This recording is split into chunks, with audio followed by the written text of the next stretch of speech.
Ce qui se passe autour du jeu, c'est quand même que on a beaucoup entendu parler de ça à un moment, de la capacité de l'enfant à apprendre par le jeu.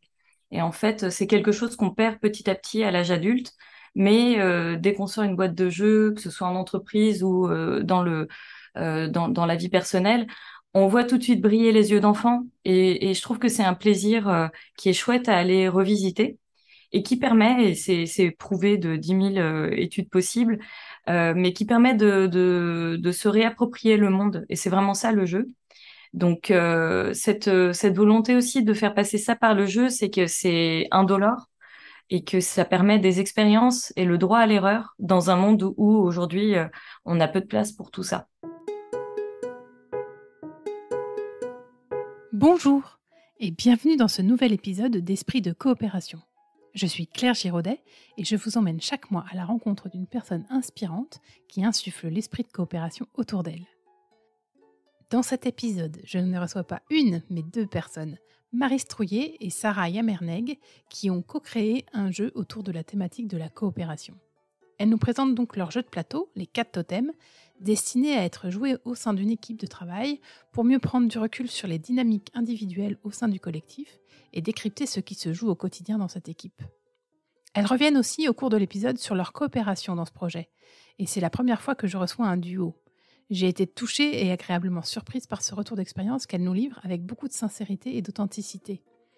Il leur a permis de partager et de verbaliser des choses qu'elles n'avaient elles-mêmes pas encore pris le temps de se dire. Un joli moment partagé que je suis très heureuse de vous livrer dans cet épisode. Bonne écoute!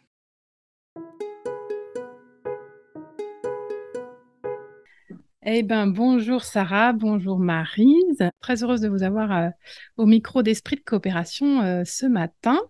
Je vais rapidement, avant qu'on démarre l'inclusion, vous demander de vous présenter très simplement qui vous êtes et ce que vous faites en quelques mots. Voilà, je vous laisse démarrer. Qui veut démarrer?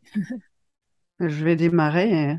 Donc, Maryse Trouillet, je suis coach d'accompagnement personnel et d'équipe depuis 2000 et je suis aussi land artiste. Voilà, et j'essaie d'associer la nature, le regard sur la nature et dans mes interventions et dans mes accompagnements humains. Et donc moi c'est Sarah Yamerneg. Donc moi je suis facilitatrice. Donc je fais de l'accompagnement, de la conception de temps collectif pour permettre aux personnes dans les organisations de mieux travailler ensemble. Et depuis quelque temps, je me suis prise de passion pour le game design, le serious game et toute la ludopédagogie qui va autour de tout ça. Super. Alors du coup, comme d'habitude, je vais vous proposer une petite inclusion. Et donc cette fois-ci, j'ai choisi de vous partager de l'anti-Sava, donc qui est un jeu plutôt que de poser une question qui est assez classique, de poser une question à nos interlocuteurs en disant ça va quand on démarre, est-ce que ça va quand on démarre une formation ou une interview ou autre chose. Là, c'est un petit jeu qui propose de poser des questions un peu décalées et qui permet de partager des choses peut-être un peu plus profondes. Et donc, je vais vous partager la version en ligne. Est-ce que vous la voyez? Ouais. Voilà. Alors, il y a plusieurs catégories dans ce jeu. Il y a apprendre à me connaître, nourrir mon humanité, prendre une bonne dose d'optimisme, faire le bilan sur mes envies, me remettre en mouvement, m'ouvrir à l'instant présent. Est-ce qu'il y a une catégorie qui vous parle plus qu'une autre aujourd'hui, ce matin? Est-ce que je vous les remets? Tu peux les remettre. Euh, Vas-y. Moi, je vais dire, mais je voudrais pas t'influencer, c'est l'instant présent. Bah pareil. Eh C'est ça? ben, Ouais, Oui, bon, parfait, cool. super. ça commence bien. Ça commence bien. Après, on a le choix entre différents niveaux, facile, moyen ou difficile. Vous vous sentez On n'en pose qu'une seule de question ou... je vais la générer. Et donc, Ouais. il faut juste choisir une catégorie, puis je vais cliquer pour avoir une question. Est-ce qu'on On commence fait... facile? Ah, toi, tu voulais commencer difficile.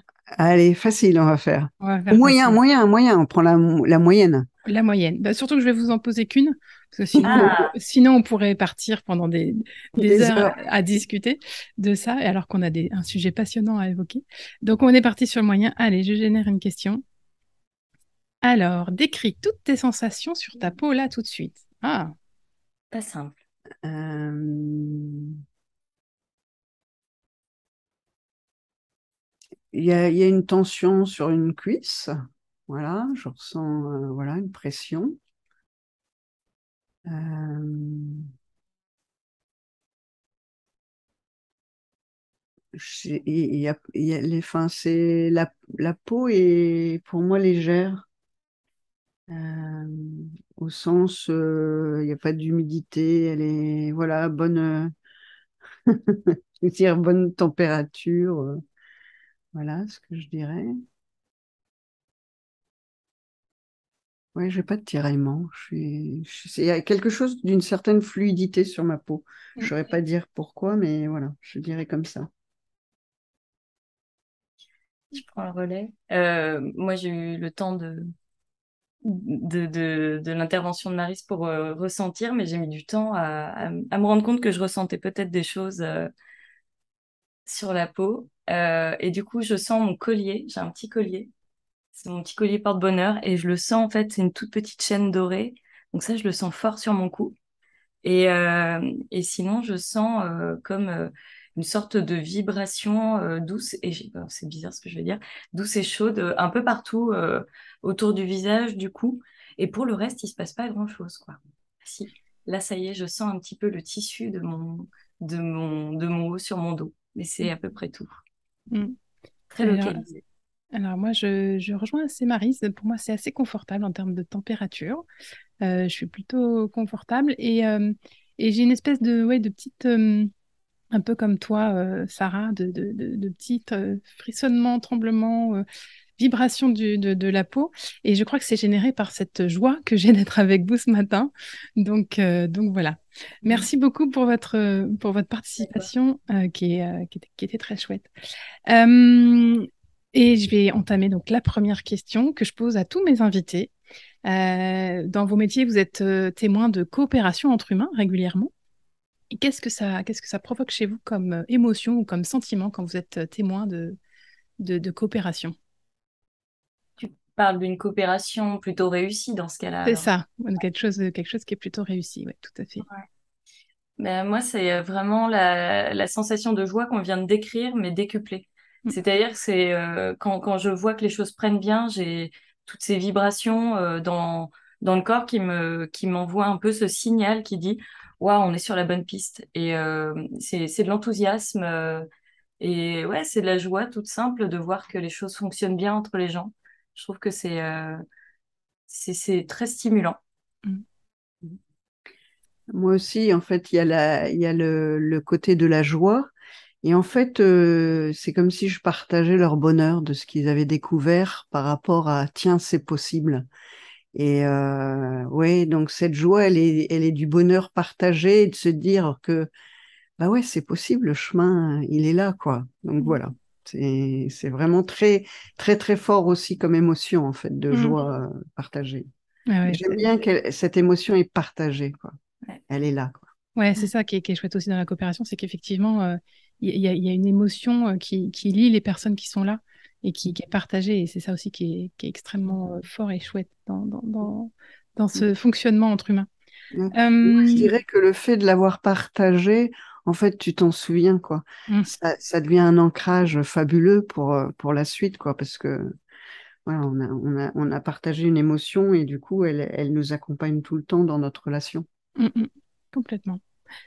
On va rentrer dans le vif du sujet de pourquoi vous êtes là ce matin. Vous avez créé toutes les deux un jeu donc, qui s'appelle 4 totems. Mhm. Euh, c'est quoi ce jeu? Ou est-ce que vous pouvez rapidement nous l'expliquer pour que les auditeurs et auditrices l'appréhendent? Donc on a créé c'est un jeu de plateau qui ressemble vraiment très fort à un jeu de société tel qu'on pourrait le retrouver dans les armoires qu'on a à la maison, avec des pions personnages qui doivent se déplacer dans une jungle hostile pour rejoindre un village mystérieux qui leur ouvrira en fait les portes en fonction de leur capacité à résoudre les situations, les énigmes, etc. Et donc, on a vraiment ce jeu de plateau qui se présente donc avec un décor de jungle, des fiches personnages, Et puis donc des cartes avec des aléas, des déplacements. Donc on est vraiment dans quelque chose sur la forme qui ressemble à un jeu tout à fait jeu de société familial. Et derrière, en fait, ce qu'on a mis dedans, c'est des sortes de passerelles avec le monde du travail, au sens de la coopération entre les personnes. Comment est-ce que les gens interagissent quand ils sont dans des organisations, au travail, dans des associations. Et donc, dans toutes ces situations, il se passe des choses qui sont assez spécifiques et on les a recréées dans cet univers de jungle. Donc, on a créé des métaphores et des situations qui mettent les gens plus ou moins en difficulté. Et le fond derrière, c'est vraiment d'aller questionner les mécanismes qui vont être à l'œuvre au sein d'une équipe. Mais bon, je dévoile un petit peu du coup pour les gens qui joueront, mais l'idée c'est de le faire sans s'en rendre compte. Donc de vraiment laisser émerger ce qui est authentique. Ouais. Ce qui nous habitait dans la création du jeu aussi, c'est de se dire que quand on joue, il va se passer des choses pour l'équipe qui est les choses qu'elle doit vivre au moment où on le fait. Donc il y a quelque chose de l'intelligence collective dans le jeu qui émerge et c'est souvent les questions émergentes que l'équipe a à regarder et le jeu devient un révélateur de cette situation-là de manière décadrée et ludique parce qu'on a fait aussi un jeu où on veut aussi que les gens prennent plaisir à jouer. Oui, oui, c'est le principe du serious game et on en a déjà parlé dans ce podcast, mais et du coup ça m'amène à cette question, pourquoi un jeu et pas un atelier tout simple, voilà. Pourquoi particulièrement le jeu pour proposer cette expérience aux gens que vous accompagnez? Tu veux répondre Voici, je Ouais. pourrais. En fait, j'ai un peu le sentiment que la question s'est posée pour nous à l'inverse, c'est-à-dire que ça fait maintenant, je dirais, 2, 3 ans qu'on travaille sur ce projet-là. Et en gros, c'est parti d'une sorte de délire de viens, on s'amuse. Qu'est-ce qu'on pourrait faire qui est un peu nouveau, un peu différent? On a envie de faire les choses autrement parce que des ateliers, c'est notre métier. À Maryse et à moi, on fait vraiment que ça. Et donc, moi, j'étais pas mal embarquée dans les questions de jeu. Voilà, j'avais fait des meet-ups sur le Serious Game, des choses comme ça. Donc, le sujet m'intéressait. Et donc, au début de l'aventure, on était trois avec Gilles, donc tous les trois, on s'est formés. Et on s'est dit, tiens, et si on faisait un jeu? Voilà. Et c'est parti un peu plutôt d'une envie de faire les choses différemment. Et c'est arrivé sur le jeu. Puis moi, je crois aussi que des choses qui m'habitent, c'est comment on aborde un sujet et on crée une expérience pour les participants pour qu'ils vivent quelque chose de manière très émotionnelle sur le sujet. Et ça m'a toujours, enfin voilà, je fais pas un team building et un exercice de cohésion sans qu'il y ait le fond. Et j'aime bien designer. Et avec Sarah, c'est ça aussi. C'est qu'est-ce qu'on crée qui touche ce qu'on veut faire toucher. Et après, peut-être que les gens toucheront pas ça, ils toucheront autre chose, mais c'est OK. Mais voilà, donc voilà, c'est habité. Et puis le jeu, moi, j'y connaissais rien, mais rien de chez rien. Et du coup, je me suis pris au jeu de la découverte et voilà. Et dans l'association et dans la manière dont on a travaillé, on a fait que jouer, quoi. Et puis ensuite, de manière plus rationnelle, en fait, ce qui se passe autour du jeu, c'est quand même que on a beaucoup entendu parler de ça à un moment, de la capacité de l'enfant à apprendre par le jeu. Et en fait, c'est quelque chose qu'on perd petit à petit à l'âge adulte, mais dès qu'on sort une boîte de jeux, que ce soit en entreprise ou dans la vie personnelle, on voit tout de suite briller les yeux d'enfant. Et je trouve que c'est un plaisir qui est chouette à aller revisiter et qui permet, et c'est prouvé de 10 000 études possibles, mais qui permet de se réapproprier le monde. Et c'est vraiment ça le jeu. Donc cette volonté aussi de faire passer ça par le jeu, c'est que c'est indolore et que ça permet des expériences et le droit à l'erreur dans un monde où aujourd'hui on a peu de place pour tout ça. Mm, mm. Ouais, le droit à l'erreur, j'imagine que du coup les joueurs, enfin les personnes qui participent l'expérimentent. Et Et justement, qu'est-ce qui ressort principalement au-delà de donner le droit à l'erreur et de prendre du plaisir? Qu'est-ce qui ressort principalement quand vous avez vu les équipes jouer? Quelles est les, oui, les grandes leçons? Alors, je ne sais pas si on pourrait tirer comme ça des leçons d'expérience de groupe individuel, mais voilà, qu'est-ce qui ressort principalement de ces expériences-là que vous menez avec ce jeu? Plusieurs choses. Il y a les références aux jeux de plateau qui créent aussi, on disait quand on voit un jeu de plateau, on a tous joué, qui créent des références au passé, alors que peut-être le jeu n'a rien à voir. Et donc, jeu de plateau veut dire jeu de compétition où je joue, il faut que je gagne. Et tout d'un coup, ça permet de revisiter nos croyances ou nos références. Hein, parce que là, typique, on se jette dedans en croyant qu'on joue un jeu et on joue pas ce jeu. Donc, c'est très intéressant. L'autre chose aussi, c'est l'incertitude. C'est les mécanismes et comment je me comporte individuellement et collectivement, parce que le jeu, il y a l'individu, il y a le jeu et le nous, hein, face à cette incertitude et face au fait que peut-être que j'ai pas compris toutes les règles et qu'est-ce qui se passe et est-ce que je vais rentrer dans de la fluidité ou je vais me mettre en rigidité? Est-ce que je vais être dedans ou je vais sortir du jeu? Donc tous ces mouvements humains et comment le collectif rattrape peut-être un individu par rapport à ça. Donc c'est deux exemples et puis après c'est j'ai des informations et comment je les partage. Et qu'est-ce qui me pousse à les partager à un moment donné, alors que rien n'est dit, quoi. Voilà. Et, beaucoup Oui. aussi, on réinterroge les règles. Donc, voilà. Oui, oui, sans tout dévoiler, quand j'ai évoqué ce jeu avec Sarah, elle me disait vous aviez subtilement, on va dire, mis des consignes assez vagues. Il y avait peut-être des non-dits, des choses pas tout à fait précises, justement pour jouer sur cette difficulté parfois de compréhension ou cette différenciation de compréhension des uns et des autres d'une consigne et de voir ce que ça provoquait dans une équipe. Et donc, oui, de ce que tu dis, Maryse, j'entends aussi que ça crée des postures différentes selon les personnes et que ça permet à l'équipe de travailler là-dessus et de se réinterroger sur la place que chacun prend aussi dans le collectif. Ouais. Oui, puis dans la coopération, ce qui est aussi pour moi, enfin, important, c'est est-ce que je suis dedans ou dehors? Et la question, elle n'est pas c'est bien d'être dedans, mal d'être dehors. Et en fait, c'est notre flexibilité.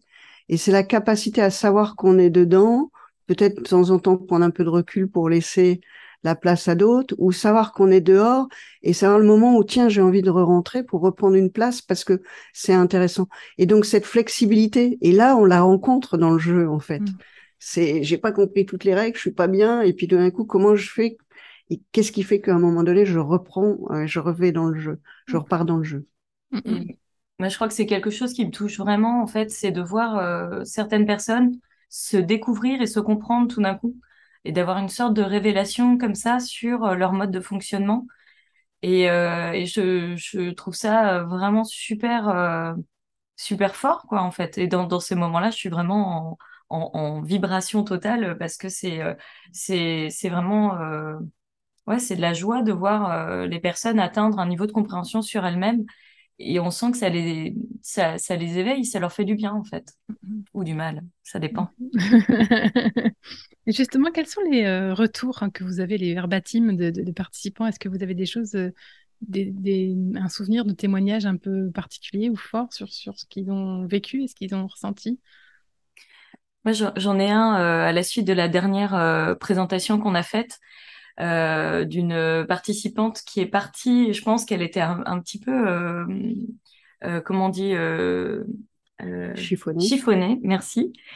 Et 2 jours après, elle me renvoie un mail en me disant, mais ouais, mais j'ai compris trop de choses, c'était génial, c'était hyper fort. Et donc c'est un peu ce truc un peu en deux temps.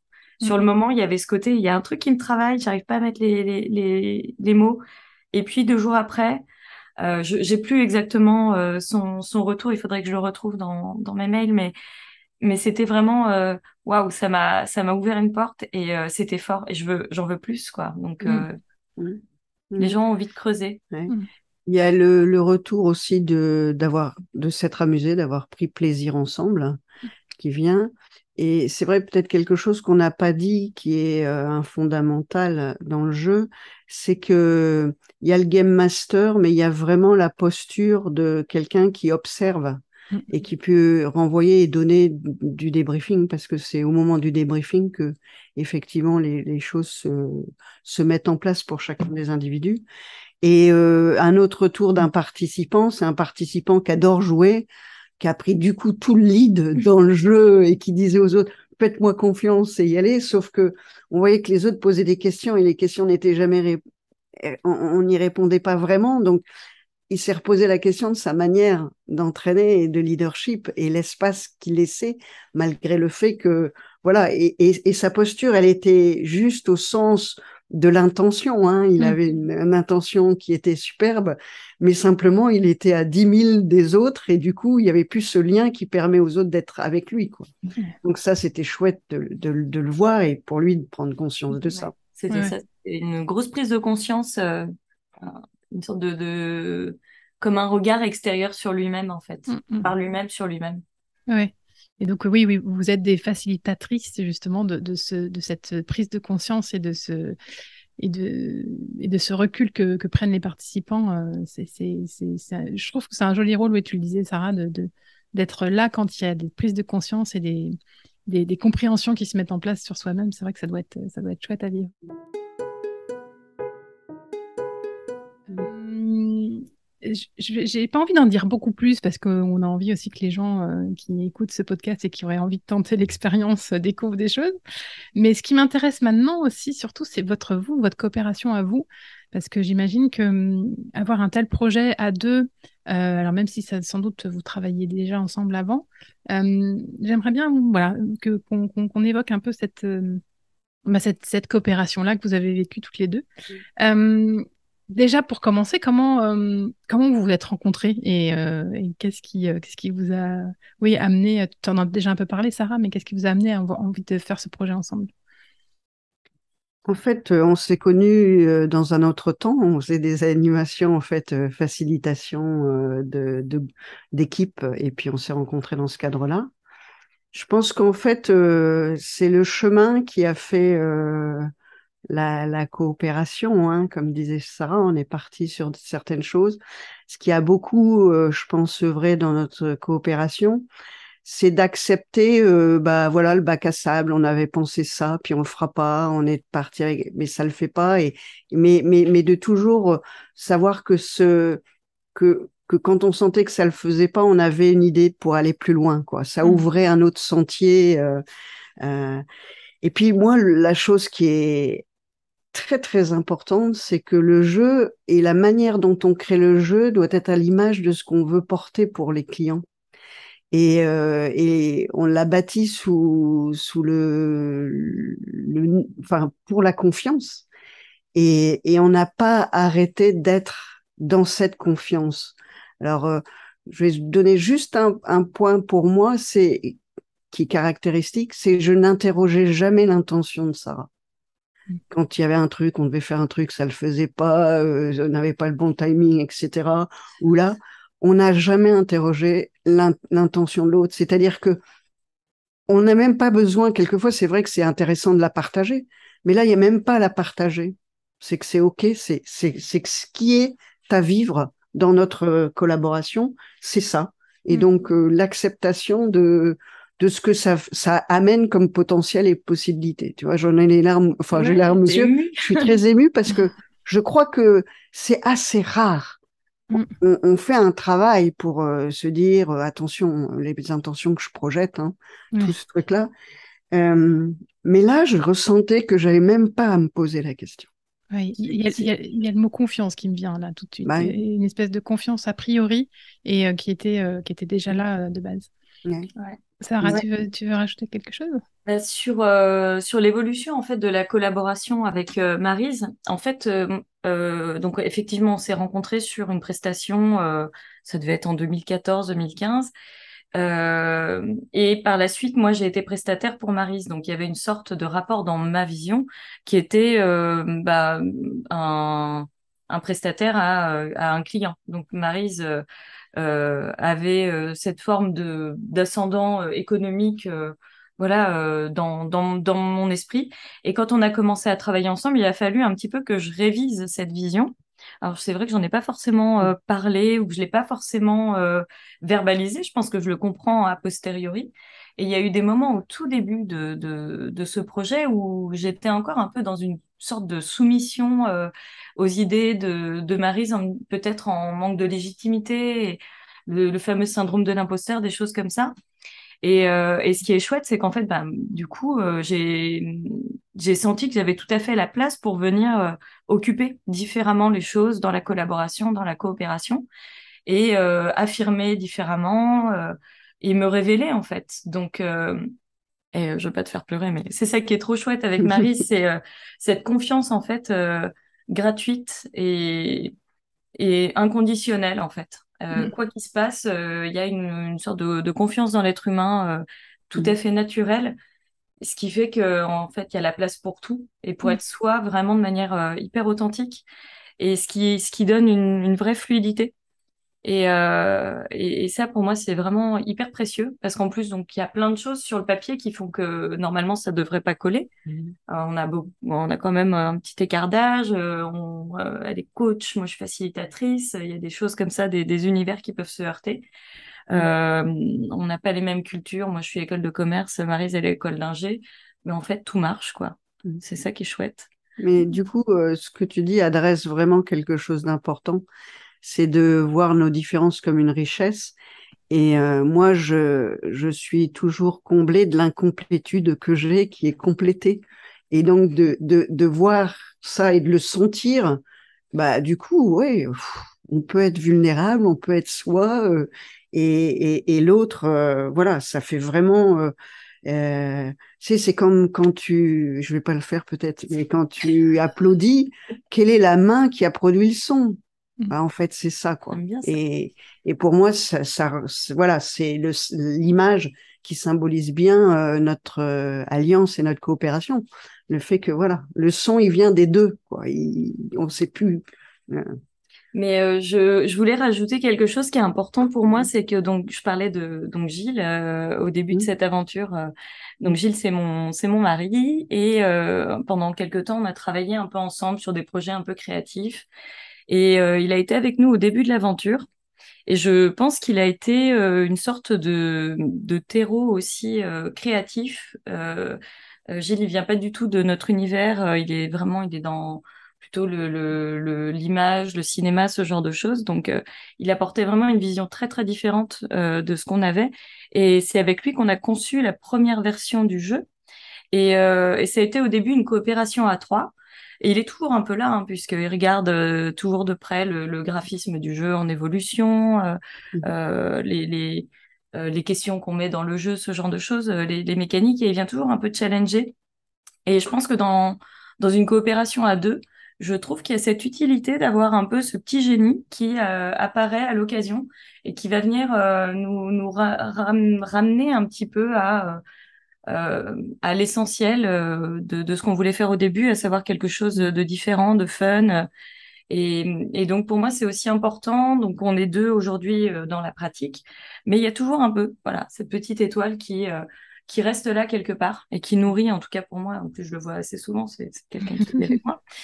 Mais voilà, mais qui vient nourrir toujours un petit peu cette histoire qu'on a autour du jeu et qui est très très, le jeu est très très différent de ce qu'on avait fait au début. Mais voilà, c'est un joli souvenir pour moi à mettre dans cette histoire de collaboration. Mm. Mm. et du coup, comme tu utilises le mot collaboration, je voulais justement amener une distinction Mm. entre, parce que je pense qu'on coopère au sens de opus, d'avoir du sens. Mm. Et je pense que dans tous les aléas qu'on a rencontrés, le fait qu'on soit accroché à la même étoile au sens de ce qu'on veut pour les clients, hein, Mm. était important. Si ça avait été juste une collaboration au sens, voilà, ben voilà, ça aurait pu lâcher à un moment donné, Mm. mais on est vraiment sur le même sens et le même sens au niveau même sociétal, hein, Ouais. par rapport à l'entreprise Mm. aujourd'hui, par rapport au monde dans lequel on vit aujourd'hui. Du coup, ça nous a toujours permis de garder notre étoile en tête, hein. Oui, c'est ça.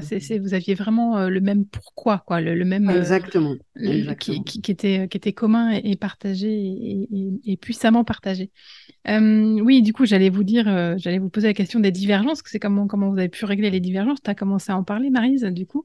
Qu'effectivement, parce que la coopération, c'est chouette, on le disait au début, c'est joyeux, mais il peut y avoir des frictions de temps en temps. Et du coup, est-ce que vous en avez rencontré? Et si oui, comment vous avez géré, voilà, les divergences et les différends?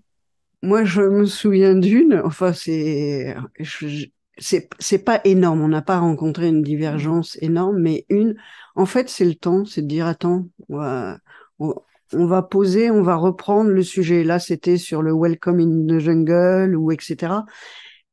Parce que euh, la tension a été liée. On n'a pas encore dit tout ce qu'on avait à dire pour comprendre ce qui Mm. était en jeu pour prendre la décision.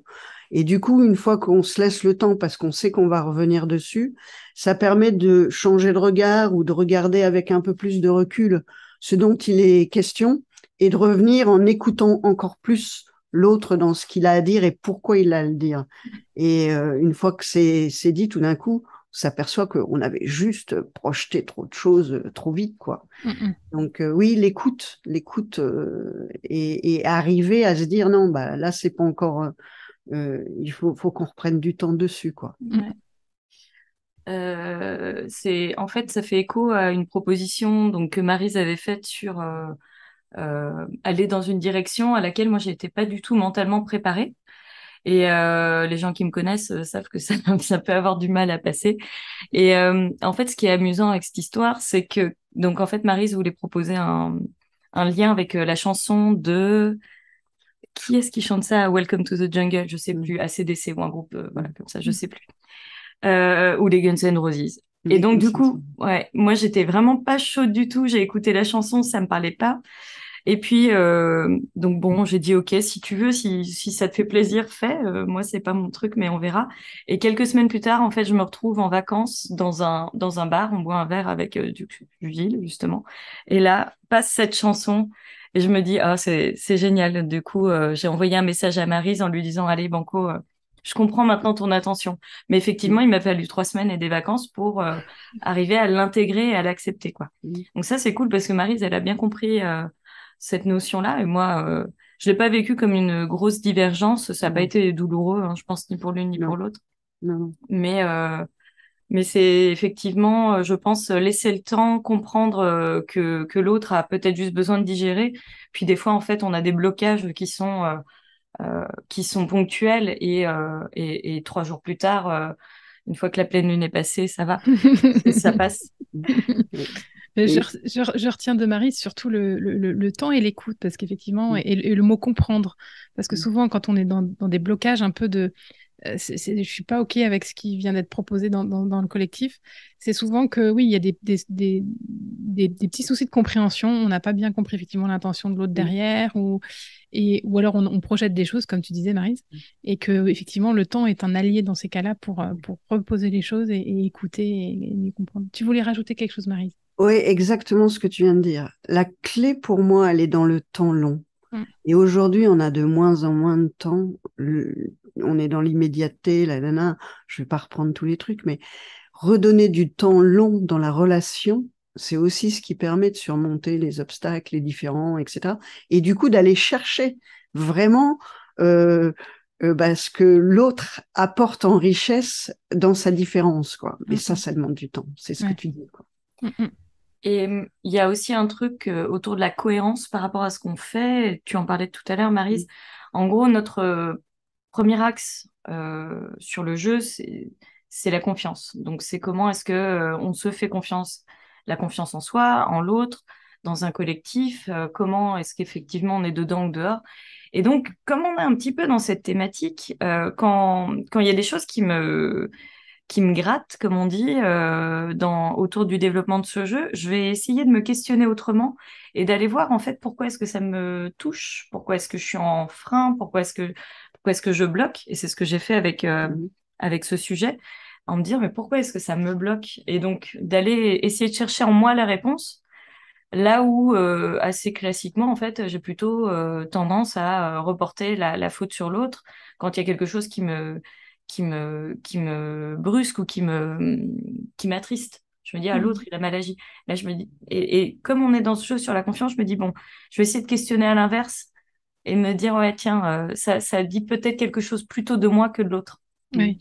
C'est, Oui. c'est- Ça peut être intéressant de me l'appliquer sur mes autres projets. Je le note, je me le note. Petite piqûre de rappel en live. Ouais, ouais, mais comme quoi, même quand on est en plein dedans, en fait, on perd parfois pied dans tout ça parce que on est pris par l'urgence des impératifs, l'envie de développer, et puis on est à des rythmes différents. Donc c'est vrai que c'est pas toujours évident de garder la tête froide. Ouais. Ouais, et puis on est envahi par aussi toutes nos précédentes expériences qui viennent teinter celles qu'on est en train de vivre et qui du coup nous font réagir parfois de manière pas tout à fait alignée avec nous-mêmes et du coup ça frictionne. Ouais. Je vois bien ce que tu veux dire. J'avais envie un peu, si jamais il y avait des auditeurs qui nous écoutaient, des auditrices, qui avaient une idée de jeu et qui avaient envie de se lancer, sans que, voilà, que ça prenne trop de temps, mais j'aimerais bien que vous nous racontiez un peu, étape par étape, par quoi vous êtes passé techniquement, logistiquement, enfin voilà un peu comment cette aventure s'est structurée. En fait, on a commencé par une formation avec Valérie de Ludabrez qui est venue nous former. Et en fait, on était sur une sorte de formation coaching, puisqu'on avait 2 jours de formation. Et à la fin des 2 jours, on est ressorti avec un jeu.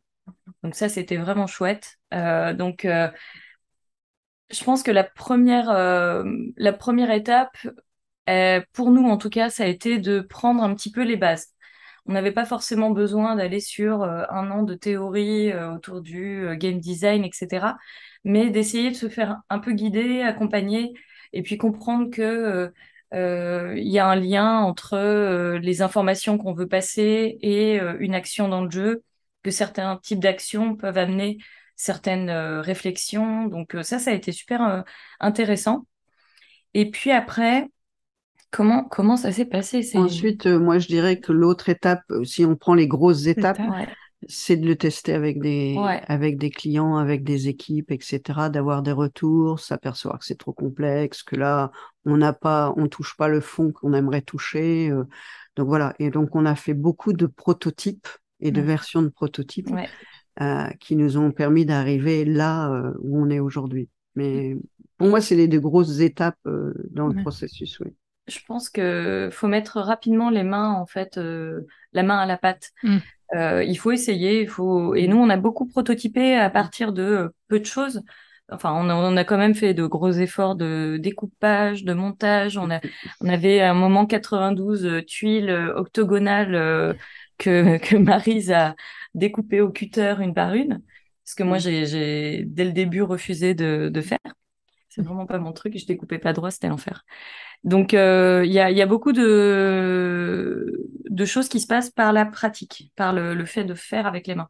Mm. Donc, il faut fabriquer et il faut se lancer. Il faut demander à 3 ou 4 personnes de venir tester le jeu, de jouer comme si c'était un jeu normal et de voir les réactions. Et typiquement, notre premier test, les gens, ils sont sortis en pleine douleur. Ça a été très dur à admettre, mais c'était vraiment un jeu qui n'était pas du tout agréable.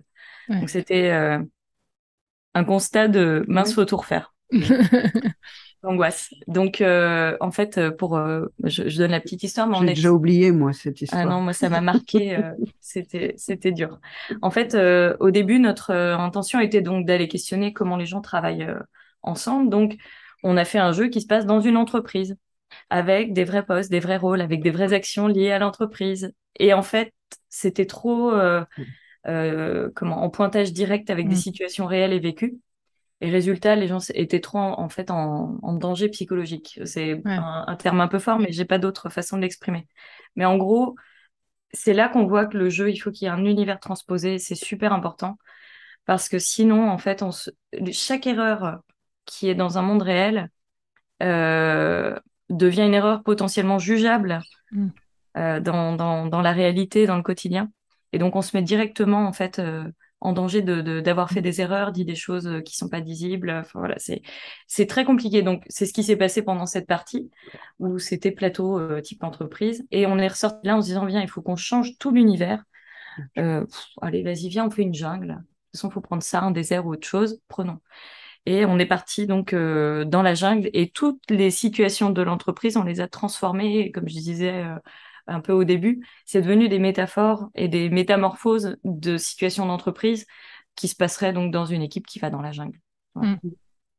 Et après, effectivement, prototyper, tester, tester. Ouais. Ça prend du temps. Ouais, et là, en s'inspirant des méthodes agiles, c'est-à-dire, bah, voilà, on fait des itérations, on change et on recommence. Ouais. Et sans cesse remettre le travail sur l'ouvrage, c'est ça l'expression? Ouais. Et moi, j'aime bien, c'est qu'on n'est jamais satisfait complètement. Ouais. Et j'aime bien l'idée, en fait, comme si le jeu des quatre totems était un jeu matrice. C'est-à-dire qu'à partir de ce jeu-là, il suffit de changer des questions et on part sur un angle nouveau et on ouvre des horizons nouveaux. Donc, il y aura peut-être des extensions. voilà. C'est prévu. Voilà. C'est prévu. Et alors, du coup, il y a aussi une question qui m'est venue en vous écoutant, c'est comment justement on arrive à prendre des décisions. J'entends par là, par exemple, se dire, bon, on arrive à suffisamment un prototype suffisamment différent et avancé par rapport au précédent pour retenter une expérience. Comment vous avez pris les décisions ensemble? Est-ce qu'il y a, pareil, est-ce que il y a très vite des accords, des alignements qui se sont dessinés, ou est-ce qu'il y a eu des discussions Moi, je vois ça un petit peu comme une sorte d'accordéon de décision, c'est-à-dire que, ou de, à quoi le comparer? Bon, en gros, il y avait parfois deux moteurs qui tournaient pas à la même vitesse Yes. et il y en a un qui tirait l'autre. Enfin, moi, c'est en tout cas, par exemple, sur la décision de passer à un design réalisé par un professionnel. Et là-dessus, pour Maryse, c'était moins important. Et moi, je commençais à bloquer sur le jeu parce que j'avais pas cette vision de à quoi ressemblerait notre plateau une fois fini, à quoi ressemblerait notre charte graphique, etc. Et je sais que j'ai un peu tiré à ce moment-là, une fois, deux fois, et puis Maryse a fini par accepter ou dire OK. Je sais plus ce qui s'est passé exactement. Je crois que tu t'en es toi-même. T'as peut-être eu des gens qui t'ont dit ah, ce sera bien quand ce sera fini et tu t'es dit ok il faut lancer le graphisme. Je crois qu'il y avait eu un truc de cet ordre-là. Ouais. Enfin, là, dans la décision, c'est vraiment quand j'ai entendu qu'elle était bloquée. Et puis, je me suis dit, moi, c'est OK, c'est juste une histoire d'argent qu'on met dedans. Mais quand Sarah a dit, moi, ça me bloque de ne pas avoir ça, c'était OK, quoi. Parce que moi, c'est une question de besoin de chacun, et donc d'écouter ce besoin-là. Moi, j'aime bien l'idée de Sarah qui est de dire, en fait, c'est comme dans une cordée, celui qui est devant n'est pas toujours le même. Si on pour faire la trace, hein, ou même pour créer un chemin. Et du coup, à sentir les moments où bah, ça bascule parce que l'autre est plus, c'est plus sa compétence, c'est plus pertinent, c'est plus son énergie aussi. Hein. Voilà. Et donc, on revient sur la confiance, mais si c'est ça à ce moment-là, c'est que c'est évident. Et moi, j'ai une grande confiance aussi dans la vie. Donc, je me dis que si c'est ce qui doit se passer là, c'est OK, quoi, globalement. Donc voilà. Donc, du coup, ouais.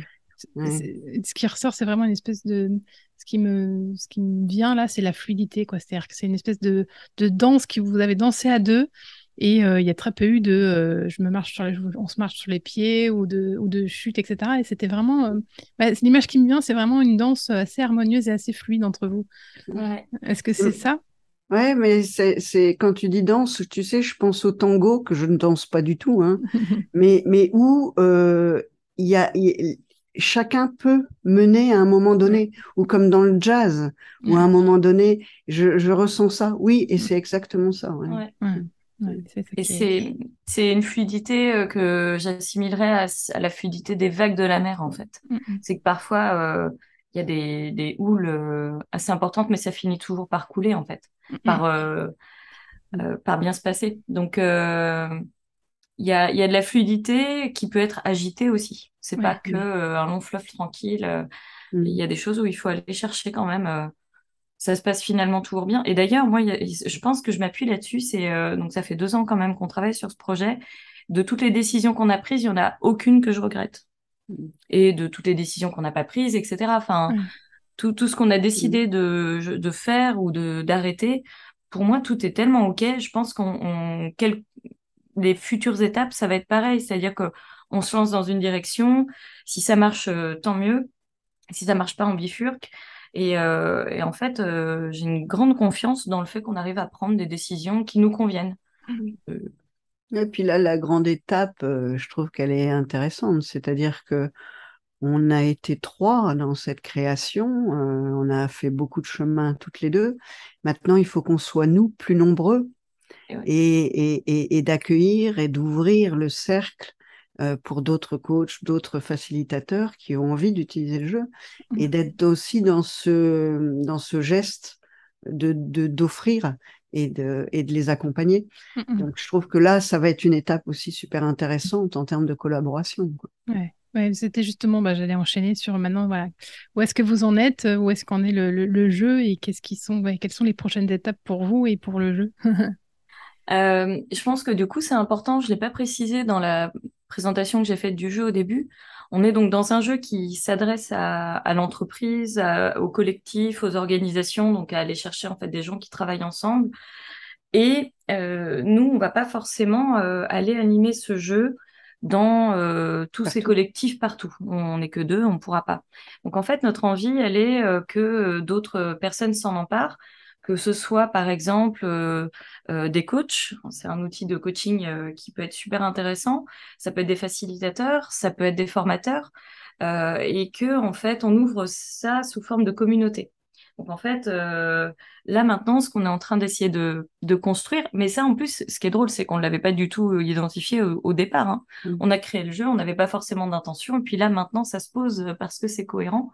Et donc là, on essaye de créer une communauté de gens qui vont venir se former. D'ailleurs, en janvier, on anime à Nantes une première formation avec les personnes qui ont déjà vécu le jeu et qui ont envie de développer leurs compétences autour de ça. Donc l'idée, c'est de venir se former, apprendre à gérer le jeu et notamment toutes les subtilités, pas toujours très intuitives, notamment sur les règles du jeu, un peu floues. Donc venir se former à ça et pouvoir ensuite l'animer eux-mêmes avec leurs clients. Donc ça, c'est notre prochaine étape. Donc Mm. concrètement, en fait, on fait régulièrement des démos. À Nantes, on en a une le 2 décembre et à Paris le 8 ou le 9. Mm. Donc on cherche des gens que ça intéresse de venir découvrir le jeu et ensuite On les les former. forme et puis on va les accompagner, c'est-à-dire que dans leurs premières animations, il y aura l'une de nous qui seront avec eux, on sera avec la personne Mm. pour animer. Il y a une chose aussi en parallèle parce que euh, on a travaillé beaucoup sur la confiance, moi j'ai vraiment beaucoup appris sur la confiance et développé le fond, hein, et j'ai lu des bouquins pas mal, mais en fait, ce qui me reste, c'est plutôt ce que j'ai vécu, hein. Mm. Je pense qu'on va monter aussi une formation pour des coachs pour aller approfondir la notion de confiance dans les collectifs. Donc voilà, et aussi pour des équipes en entreprise d'aller approfondir, ou même pour des personnes inter-entreprises Ouais, pour aller visiter la la confiance en soi, la confiance. confiance en l'autre, la confiance en la Mm. vie, hein. Donc Ouais. voilà. Oui, c'est une clé de ce qui ressort de toutes les interviews que je fais, de tous les échanges que je fais autour du thème de la coopération. Il y a quand même cette histoire de confiance a priori, c'est-à-dire que la coopération, ça ne peut fonctionner que s'il y a une certaine dose de confiance a priori, et que ça fait partie des clés de réussite d'une coopération ou non.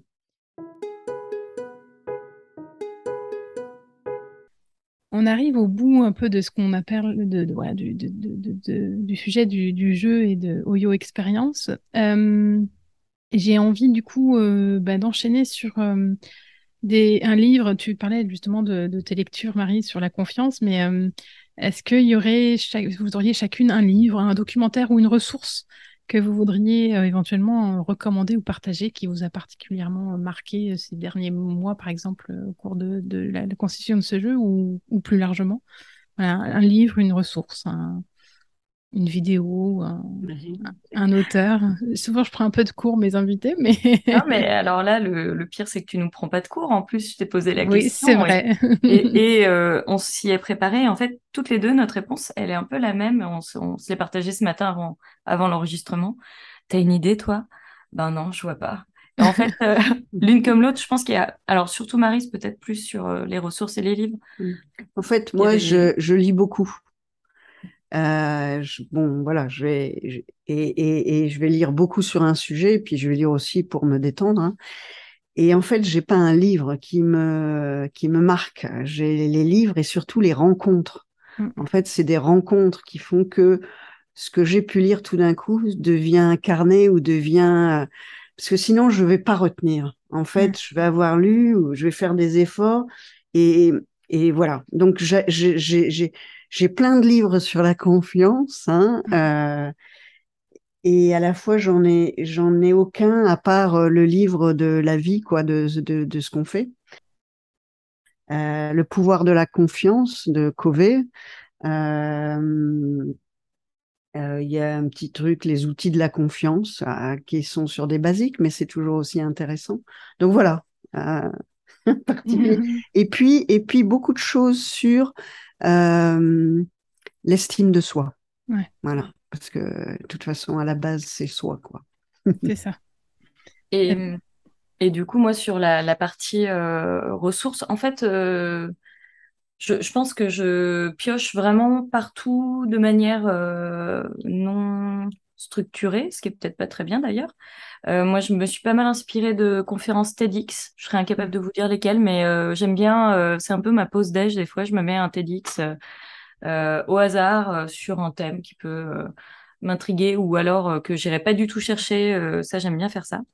Mais je pense que un des livres qui quand même reste dans mon esprit sur plutôt le côté jeu, ça va être Game Storming.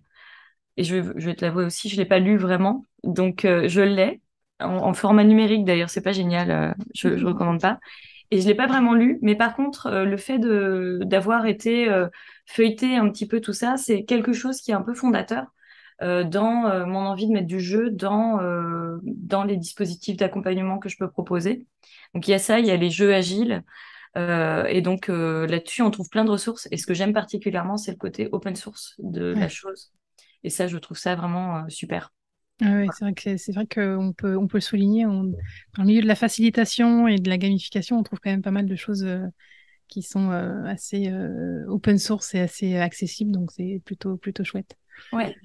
Euh, et puis bien pour terminer, parce on arrive au bout, même si on pourrait encore parler des heures parce que c'est des sujets passionnants. Je pose toujours deux questions à mes invités. Ils en choisissent une pour clôturer cet échange, à laquelle ils répondent. Donc les deux questions, c'est avec quoi repartez-vous de notre échange? Et la deuxième question, c'est quel prochain petit pas voudriez-vous faire pour plus de coopération dans le collectif ou les collectifs auxquels vous appartenez? Donc je vous laisse choisir celle à laquelle vous voulez répondre. Tu Et peux répéter la première, s'il la te plaît? première, c'est avec quoi repartez-vous de notre échange? Est-ce que tu as besoin d'un temps Vas-y. Moi, spontanément, j'ai eu une réponse qui est venue tout de suite sur la première. Donc, même si la deuxième m'intéresse et je vais la creuser après coup, c'est avec quoi je repars? Moi, je repars avec une gratitude immense d'avoir permis cet échange, enfin, en fait, que tu existes, que ton podcast existe.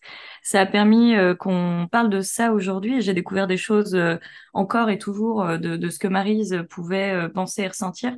Et je suis vraiment hyper touchée de cet échange qu'on a eu.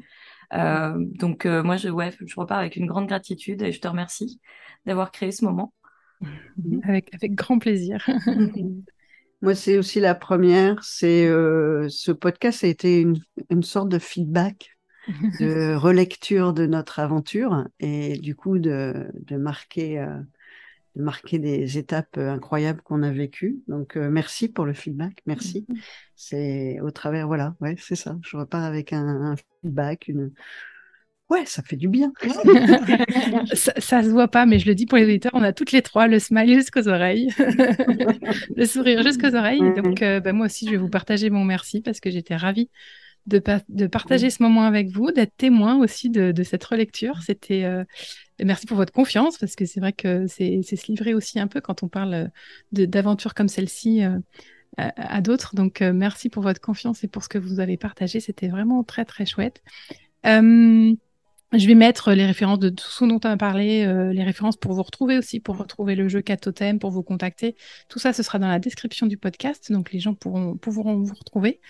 Et puis, je n'ai plus qu'à souhaiter une bonne continuation à nos auditeurs qui nous écoutent et auditrices aussi. Je les oublie toujours. Et puis à très bientôt à vous deux, en espérant qu'on se recroise rapidement autour de cette expérience, parce que moi j'ai bien envie de tenter le jeu quand même aussi et d'être grand plaisir. de venir Avec tester plaisir. ça. Donc j'espère qu'on se retrouve bientôt. Encore merci à Maryse et Sarah de s'être livrées de cette façon dans cet épisode. J'espère que cela vous a donné envie d'insuffler à votre tour plus de coopération autour de vous. Si vous avez aimé cet épisode ou que vous pensez qu'il peut intéresser quelqu'un ou quelqu'une de votre entourage, je vous encourage à le partager autour de vous ou à mettre un commentaire sympa sur le podcast à travers la plateforme de votre choix. Vous m'aiderez ainsi à diffuser encore plus largement l'esprit de coopération et pour cela, merci. À bientôt pour un prochain épisode et en attendant, prenez soin de vous.